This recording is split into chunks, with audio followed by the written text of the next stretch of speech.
तुमने ये क्या किया? क्या किया तुमने असलान? तुम ऐसा कैसे कर सकते हो? संभालिए खुद को। तुम मर क्यों नहीं गए असलान? इजी हो जाओ।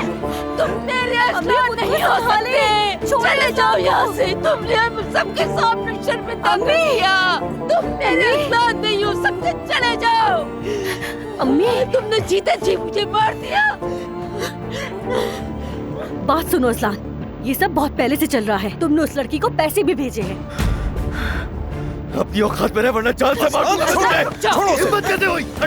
रुको, आओ ना मेरे सामने से। लेकिन जाओ तो। अजलान, तुम अपनी बीवी को धोखा दे रहे हो और जब मेरी बीवी सच बता रही तो तुम्हें बुरा लग रहा है। बिल्कुल आखिरी बार समझा रहा हूँ, शैतान की शक्ल को दूर रखा करो मुझसे। फितना है ये इस घर के अंदर। अजलान, अब तुम हद से ज्यादा गुजर रहे हो। मेरी बीवी के बारे में झूठ मत बोलो। कुछ भी गलत नहीं बोल रहा हूँ मैं। ये औरत सिर्फ फसाद की जड़ है। निकालो इसे इस घर से। अजलान, तो पीछे। क्या किया तुमने? इस जैसा भाई मुझे चाहिए ही नहीं।